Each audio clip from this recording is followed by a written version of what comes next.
वनस्पति आदि क्या है बात लगा बात तो वह अशक्त अनुष्ठान में आएगा। क्या मनोरंजन के लिए लिख रहे तो अशक्त अनुष्ठान में आएंगे। भोजन के लिए कहते वो मनोरंजन के लिए लिख रहे तब तो शिथिलाचार में आएगा, भ्रष्टाचार।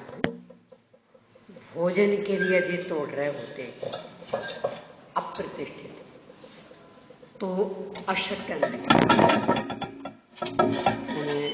फल खाने हैं, सब्जी खानी है, तो इस रूप में यदि तोड़ रहे होते तब तो वे अशक्त अनुष्ठान में आते। और मनोरंजन के लिए पत्ता तोड़ लिया, ऐसे ऐसे करते अच्छा लगता। फल तोड़ लिया और उसके कली लेके मरोड़ते रहे, अच्छा लगता। अथवा वनस्पति की कटिंग आदि आकार अलग अलग दिए, देखने में अच्छे लगते। तो ये अशक्त अनुष्ठान नहीं है, ये मनोरंजन है। परिणाम ही निकलेगा कि अपनी भी वही गति होगी। क्यों? अनंत अनंत जीव राशि है उनमें और अपने को वो जीव नहीं लग रहा है। मनोरंजन के अन्य भी बहुत सारे साधन हैं, जड़ के माध्यम से भी हो सकता और अपने को अनंत जीवों की हिंसा के माध्यम से ही मनोरंजन का परिणाम आ रहा। तो फल ये निकलेगा कि आगे अपन भी उसी दशा में आ जाएंगे, वनस्पति कायक होंगे और फिर सब अपनी कटिंग करके और अपना मनोरंजन करेंगे। इसलिए ऐसे अनर्गल पापों से तो बचना। कैफीन और निकोटीन का प्रयोग चाय में क्यों और किस प्रकार किया जाता है? किया नहीं जाता है, मूल भी उसमें रहता है। जैसे करेला को कड़वा किसने किया? किसने उसमें कड़वाहट डाली? मूल में स्वभाव। ऐसे ही चाय की पत्ती में मूल में ही ये दोनों जहर रहते और सारे वैज्ञानिक इसमें एक मत स्लो पॉइजन नाम से वे कहते हैं। और ये सब जहर पर डाली किसी ने नहीं है, मूल में ही है। यानी आप प्योर पत्ती भी खाएंगे तो उसमें भी है।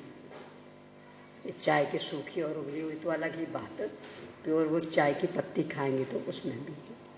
जैसे नीम की पत्ती, कड़वाहट किसने डाली? धतूरा, तो इसमें जहर किसने भरा? धतूरे के पेड़ का दूध आंख में लग जाए तो आंख फूट जाएगी, तो ऐसा जहर उसमें किसने डाला? प्रकृति, स्वभाव से। ऐसे चाय की पत्ती में ये दोनों जहर स्वभाव से ही।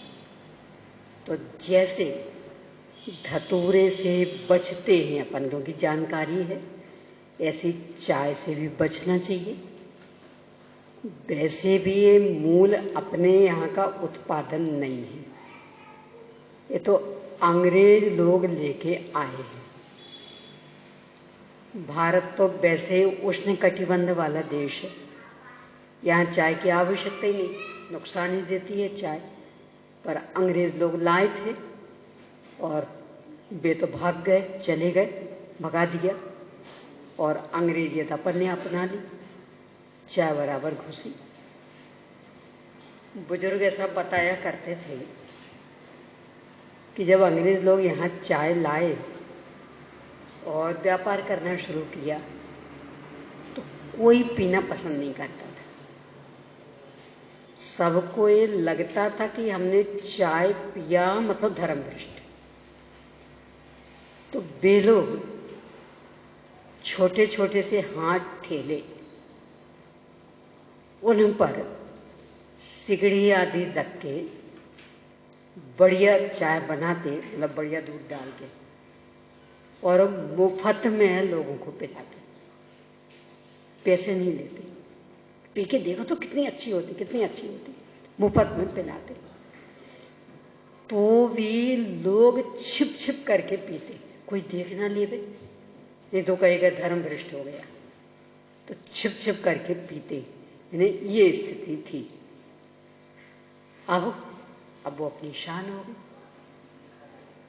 कोई भी मेहमान आया हो तो स्वागत ही चाय से होगा, जहर से। भजन तो वो पढ़ते, अमृत न पिलाने को घर में तो जहर पिलाते भी डरना। और पिलाएंगे क्या? वो जहर हर दृष्टि से नुकसानदायक है। तो विचार करके कितने बच सकते, बचने का प्रयास करना। क्या त्रियंच जीव को मनुष्यों की भाषा समझ में आती है? सिंह को मुनराज ने उपदेश दिया। बहुत आती समझ में, बहुत ज्यादा। ये जो पालतू पशु होते हैं ना घरों में, गाय भैंस आदि, बैल घोड़ा आदि, मालिक उनके नाम रख लेते, और जिसका जो नाम रख लिया, तो जैसे आप लोगों के नाम रखे, तो जिसका जो नाम उस नाम को पुकारेंगे तो कोई उठ के आएगा। इन्हें समझदार हैं इसलिए। तो ऐसे ही मालिक ने उन पशुओं का जो नाम रख दिया और उस नाम से पुकारेंगे तो वही गाय आएगी दौड़ी दौड़ी। ये तो जिनके यहाँ पालतू पशु होंगे उनको ख्याल में भी होगा, इतने बुद्धिमान होते हैं। यानी मनुष्यों जैसा नामकरण उनका हो और बराबर वो ही आएगी। यानी उसे बराबर ख्याल में है कि मेरा ये नाम है, तो मालिक ये नाम पुकार रहा, यानी कि मुझे पुकार रहा। अपने को लगता है कि बहुत हीन प्राणी, इतने अधिक बुद्धिशाली कुछ कहो ना। वो ज्ञान भी अपने से भी ज्यादा विकसित। जब भी भूकंप आदि आते हैं, वैज्ञानिकों की रिपोर्टें निकलती, ये जब आपकी सुनामी आई थी तब की भी, कि 4 दिन पहले से पशु पक्षी खूब रोते थे। 4 दिन पहले से। तो जो पालतू थे तो मालिकों ने उनका इलाज कराया, पशु चिकित्सालय में ले गए कि भाई ये क्यों चिल्ला रहा, क्यों रो रहा। डॉक्टर ने जांच की, कुछ नहीं, तबीयत तो ठीक, कुछ विकृति है ही नहीं, पर खूब रोए। जब वो सुनामी का दुष्परिणाम हुआ तब वैज्ञानिकों ने कहा इनको पता लग गया था पहले से। और अपने गांव के किसान वगैरह भी बताते हैं, वे ऐसा बताते, बादल कुछ सामान्य से हो रहे, अपने को लग रहा आज तो पानी गिरेगा ही नहीं, और गाय भैंसों को पता लग जाता। तो जैसे ही पानी गिरने को होता और उसके पहले वे जंगल से भाग के घर में आ जाएंगे। और कभी कभी ऐसा भी होता, खूब काले काले बादल हो रहे थे, अपने को लग रहा था आज तो इतनी मूसलाधार वर्षा होगी कुछ कहो ना। और गाय भैंसों को पता, वो जंगल में चरने गई, तो उनका जो ग्वाला है वो उनको डंडों के बल पर भी घर पर लाना चाहे, नहीं आती लगे, और फिर पता लगता पानी गिरे नहीं उससे। यानी इतना उनको पता रहता, इतना ज्ञान रहता। सैनी पंचेंद्रिय, तो एक इंद्रिय आदि में भी इतना ज्ञान। पेड़ पौधों के लिए एक स्पर्शन इंद्रिय, तो भी किशोर पानी के भंडार, किशोर सोने चांदी के भंडार, उनकी जड़ें उस ओर विकसित होंगी। कैसे पता लग जाता? ये चींटी, अपन डिब्बे खोल खोल करके परेशान हो जाए, किसमें शक्कर रखी, यानी एक से डिब्बे हो खोल खोल के परेशान, उन्हें और प्रॉपर उसी डिब्बे के पास पहुंचेगी, घूमती रहेगी, और किसी डिब्बे के पास नहीं पहुंचेगी। और अपन तो खोल खोल के परेशान हो गए थे, अपने को मिल ही नहीं रहा था। अरे बोल नहीं पाते हैं अपने सुख दुख को भाषा नहीं दे पाते हैं, इसका मतलब ये नहीं समझना कि उनमें समझ कम है। बहुत समझ, अरे अवधि ज्ञान पर कुअवधि ज्ञान तक हो जाता उन्हें, अपन समझ क्या रहते हैं को। तो सब भाषाएं समझने की ताकत रहती है, कोई भी भाषा में बोले समझ लेते हैं। और फिर ये तो संबोधन दिया था, संबोधन में तो इशारा काम होता है, कोई भाषा थोड़ी काम आती, इशारे से यानी भावात्मक एकता, तो उससे समझ होती। जब हम सफेद वस्त्र पहनते हैं तो कुर्ता पायजामा की जगह सफेद पैंट शर्ट पहने तो कहां तक उचित है? हमें अकेले सफेद नहीं पहनने हैं, ढीले ढाले पहनने हैं। तो पैंट और शर्ट भी यदि कुर्ता पजामा के समान ढीले ढाले बनवाओ तो चल जाएगा। ये जो चूड़ीदार पजामा पहनते ना, वास्तव में ये अलाउ नहीं होना चाहिए। टाइट कपड़ा कुछ नहीं, हर दृष्टि से हानिकारक। एक तो पहनने में ही समय कितना लगता है, और पैर से ड्योढ़ी लंबाई। चूड़ीदार पजामा है तो पैर से ड्योढ़ी लंबाई, और समेटते रहो, और फिर धोने में उतनी समय, कपड़ा उतनी बर्बाद, कितनी समस्याएं। और टाइट हो जाने के कारण ना ठीक से बैठ पाओ ना कुछ, और फटते भी जल्दी है। थोड़े मोटे हो जाओ तो वो और ज्यादा। अब टाइट कपड़े कतई नहीं चलने चाहिए। तो चूड़ीदार पजामा की तो फैशन रखनी नहीं चाहिए। तो मूल जो कुर्ता पजामा की पद्धति वो ढीले ढाले कपड़ों के कारण, तो पैंट शर्ट तो नहीं चलेगा, हाँ धोती कुर्ता चल सकता है।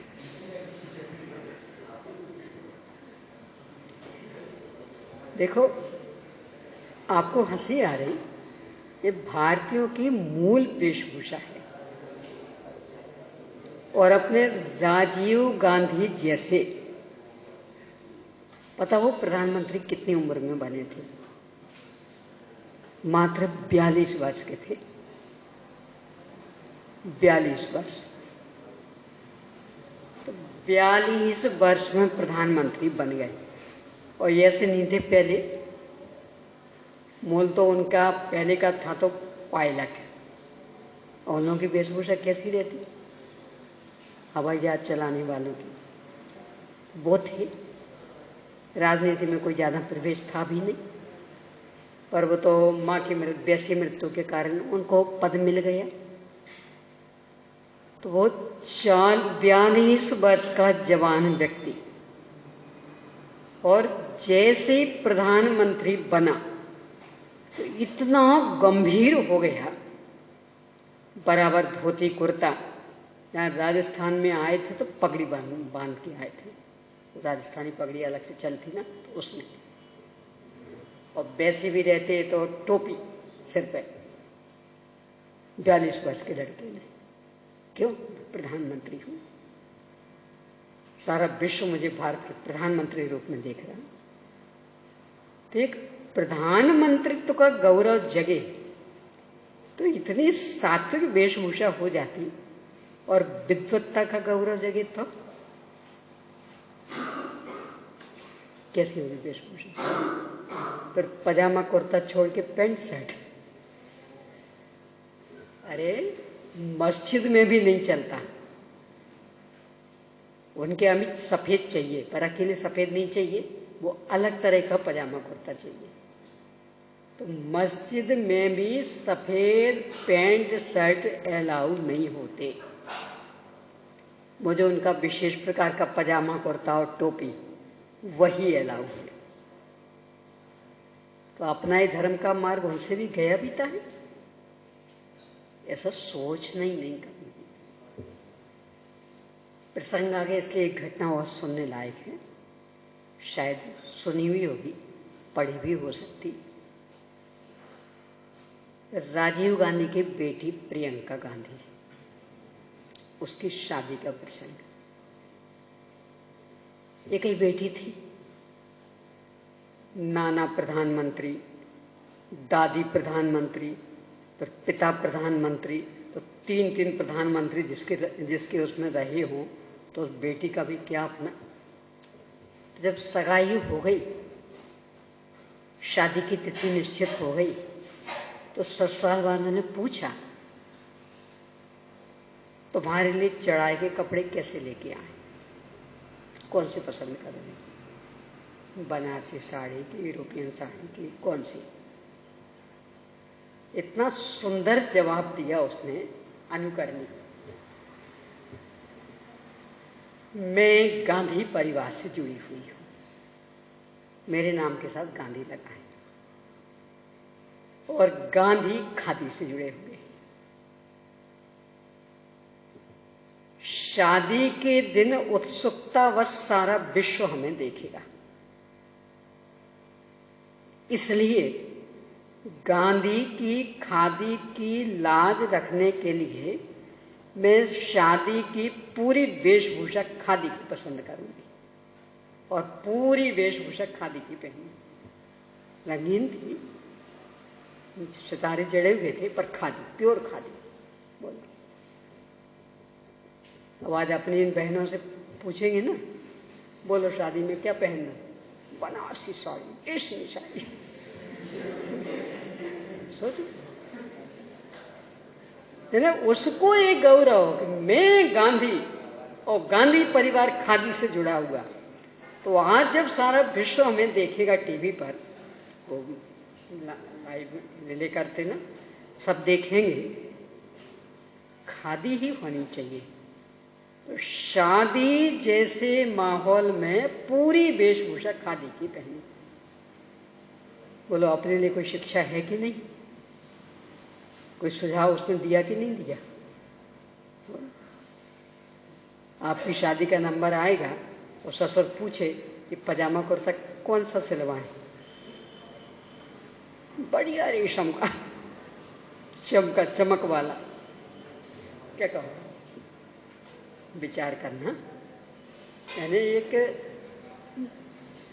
वंश का गौरव रहता तो व्यक्ति इतना सज्जनोत्तम हो जाता, तो अपनी जाति का गौरव रहे, धर्म का गौरव रहे, तो वेशभूषा कैसी हो जानी चाहिए। बाकी जो टाइट, जिसमें अंगोपांग बार बार घर्षण को प्राप्त हो, बीमारियों के कारण भी बने, तो वैसी वेशभूषा को तो स्वप्न में सोचना ही नहीं। मंदिर हमें जब प्रवचन आदि के माध्यम से कुछ बातें बताते हैं तो हम भावुक हो जाते हैं। बाहर जाते सब वैसा का वैसा हो जाता है। भावुक लोगों का यही हाल होता है, और इसलिए भावुक लोगों की उन्नति नहीं होती। यानी गंगा गए सो गंगादास, जमुना गए सो जमुनादास। यानी मंदिर में आए तो मंदिर जैसा दिखने लगता, और फिर घर गए तो घर जैसा, और कहीं और राग रंग में गए तो उसके जैसा। वो एक वो गाना चलता ना, पानी रे पानी तेरा रंग कैसा, जिसमें मिलाओ उसे ही जैसा। तो ऐसे भावुकों का मन कि मन रे मन तेरे परिणाम कैसे, कि जहां जाए वैसे। मंदिर में आए तो मंदिर जैसे, और विषय भोग के उसमें चले जाए तो विषय भोगन जैसे।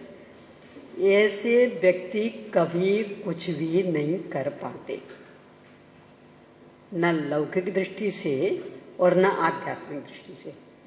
यानी उनका कोई अपना ठोस निर्णय होता ही नहीं, तो बिना पहने के लोटे होते हैं, चाहे जहां लुढ़क जाते। इसलिए भावुक वृत्ति को बुद्धि पूर्वक तिलांजलि दे देना और अपना विवेक जागृत करना, और अपने हिताहित का निर्णय विवेक बुद्धि पूर्वक करके सही दिशा में कदम बढ़ाना, तो परिणाम भी अच्छे रहेंगे, फल भी अच्छा मिलेगा। और भावुकता में जिए तो सब ओर से जाएंगे, और पता है इसका फल तो क्या निकलता भावुकता का। कुछ आपने ऐसे कीड़े देखे होंगे अथवा सूर्यमुखी फूल, कीड़े भी होते हैं ऐसे, वो जैसे वातावरण रहे बिल्कुल वैसा रंग बदल लेते। एक गिरगिटी भी बदलते थे, गिरगिटी भी, और भी ऐसे कई कीड़े मकोड़े, यानी वो अंधेरे में रहते बिल्कुल अंधेरे जैसे दिखने लगेंगे, उजेले में आते बिल्कुल उजेले जैसे, हरी पत्ती पे जाए तो हरी पत्ती जैसा, और लाल फूल पे जाए तो लाल फूल जैसा दिखने लगेगा। सूर्यमुखी का सूर्य पूर्व में था तो वो यों रहेगा, और फिर ऐसा घूमा तो यों घूमता रहेगा, पश्चिम में तो यों भी आएगा, यानी उसका अपना कुछ नहीं, जिस ओर सूर्य उस ओर उसका मुंह। ये भावुक पने का फल है। यानी मनुष्य पर्याय मिली थी बुद्धि विवेक जागृत करने के लिए, और यहां जागृत नहीं की, भावुक बने रही, तो ऐसी गतियां मिल जाएंगी कि अब बस जहां जो चलेगा उसके हिसाब से ढुल जाना। पानी की भी यही स्थिति, कहां बहेगा पानी? जहां आवश्यकता है वहां नहीं, जहां ढलान मिलेगी वहां। आवश्यकता से कोई मतलब नहीं है, बट ढलान। तो ये भावुकता वाले परिणाम इतने महंगे अपने को पड़ेंगे, जल का एक बन जाएंगे। अब बट ढलान में बहते रहना, क्यों? यहां भी वही था ना कि जैसे वातावरण में रहे वैसे बह गए, तो पानी बन जाएंगे, तो जहां ढालू जगह मिलेगी वहां बह जाएंगे। तो आवश्यकता है कि नहीं, क्या हमारी गति होगी, इससे कोई मतलब नहीं। तो इन गतियों से जाने, इन गतियों में जाने से बचना हो तो भावुक वृत्ति को बुद्धि पूर्वक नष्ट करने का प्रयास करना, अपना विवेक जगा करके हिताहित का निर्णय करके सही मार्ग पर चलना, तो कल्याण होगा। 6वें गुण स्थान में क्षुधादि की विच्छुद्धि हो जाती है, तो क्या सप्तमादि गुण स्थान वर्तियों का क्षुधा पिपासा आदि दोषों का अभाव है? क्षुधा आदि मतलब कुल 4 संज्ञाएं हैं, तो अकेले आहार संज्ञा की विच्छुद्धि हुई। भय, मैथुन, परिग्रह, ये संज्ञाएं विद्यमान, तो भय संज्ञा की विच्छुद्धि 8वें में होगी, मैथुन की 9वें में, और परिग्रह की 10वें में। और जो 18 दोष बुद्धिपूर्वक के तो यहां समाप्त हो जाएंगे, बाकी कर्म के उदय में होने वाली स्थितियां रहेंगी, और वो तो 11 जिन्हें, यानी केवल ही भगवान, आरंभ केवल ही भगवान के भी रहेंगी, पर कार्य उनका नहीं दिखेगा, क्योंकि कार्य हमेशा उदीर्णा में दिखता है, उदय में नहीं दिखता। तो कार्य नहीं दिखेगा, पर वो स्थितियां वहां तक रहेंगी, कर्म का उदय रहेगा। क्या त्रिशठ शलाका पुरुषों के मलमूत्र दाढ़ी मूछ नहीं होते? जरा बताइए। जरा क्यों बताऊंगी, तो पूरा बताऊंगी। नहीं होते हैं, और इसमें तो चित्र बनाते समय और बनवाते समय भी ध्यान रखना चाहिए। ये अपन मूर्तियां भी बनवाते ना, देखो आपने देखा होगा जिनके घुंघराले केश होते हैं, तो कितने ही बड़े बड़े केश हो जाएं, पर वो बस यहीं तक आ पाएंगे। ऐसे खींचो तो इतने लंबे निकले। अपने अभय भाई साहब की बेटी प्रज्ञा, उसके देखे हो, वो एक बार छिंदवाड़ा में ऊपर ठहरी थी, उनका नीचे रहना होता था, तो बस वो ऐसे ही बाल रखती, तो मैंने कहा बेटा बांधती क्यों नहीं? वो बुआ जी कहती है, बोले बुआ जी आप बांध दो। मैंने कहा मैं बांधू? आप बांधो। तो उसकी मम्मी ने कहा दीदी समस्या ये है, तो ये से खींचो तो इतने लंबे लंबे बाल, और छोड़ो तो बस वो यहां तक। तो उससे ऊपर नीचे नहीं आए। तो चूंकि सलाका पुरुषों के भी घुंघराले केश रहते, तो कितना ही लंबा काल हो जाए गर्दन से नीचे आ ही नहीं सकते। तो ये जो जटाजूट वाले बना देते आदिनाथ भगवान, और तर्क क्या देते, सब 6 महीने तक नहीं उठे। तो 6 महीने में होते कितने लंबे बाल हैं? तो 6 महीने में इतने हो गए कि जटाजूट निकल आई हो, कंधे तक आ गए। वैसे घुंघराले रहते, आ ही नहीं सकते। और 6 महीना कोई लंबा काल तो है नहीं। वैसे भी जघन में केस लॉन्च करने का 4 महीने हैं, तो मात्र इतने ही बढ़ते कि हाथ में पकड़ में आ जाएं, इससे ज्यादा बढ़ते नहीं। 2 महीने और लग गए तो कितने बड़े होंगे। पर घुंघराले रहते हैं तो कंधे से नीचे और लटक आए, यानी गर्दन से नीचे लटक आए तो असंभव। बाहुबली भगवान का कि सब 1 साल तक खड़े रहे थे, इसलिए वो जटाजूट।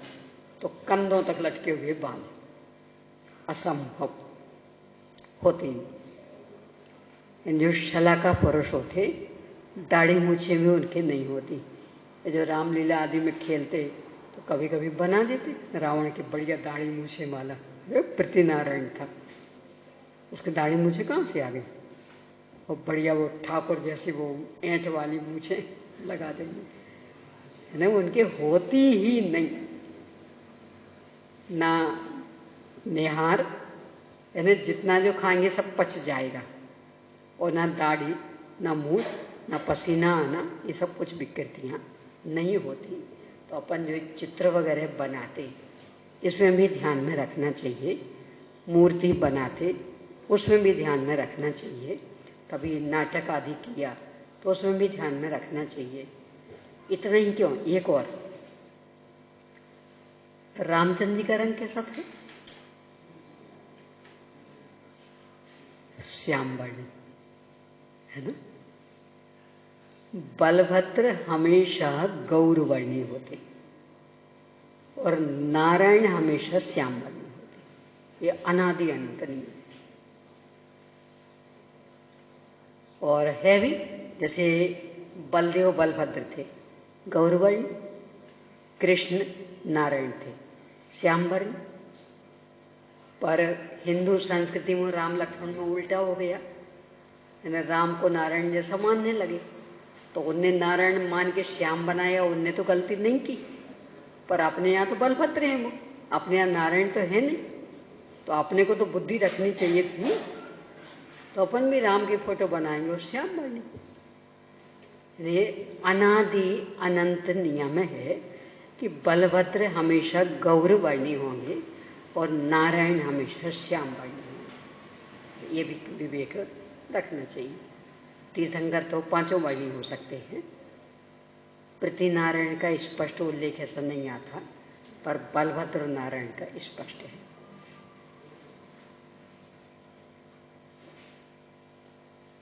क्या कुछ कह रहे थे? क्या एक ही लक्षणाभास में एक साथ अव्याप्ति आदि तीनों दोष आ सकते हैं? अगर आते हैं तो कैसे, और नहीं तो क्यों? आपके जो प्रश्न निकाल के दिए हैं उसमें न्याय दीपिका के प्रश्नों में एक असाधारण धर्म वचनम लक्षणम में भी है। उसमें सब पूरा विषय विस्तार से आएगा। यानी एक असाधारण धर्म वचन को लक्षण बनाते हैं तो उसमें तीनों दोष लागू पड़ जाते हैं, अव्याप्ति भी, अतिव्याप्ति भी, असंभव भी। अब कैसे लागू पड़ते हैं तो वो तो जब वही विषय पूरा आएगा तो पूरा विस्तार से बताऊंगी कैसे लागू पड़ते। अभी लें तो वो आधा पौन घंटा उसमें ही चला जाएगा। वही तो प्रश्न है, नहीं तो इतने ही थे।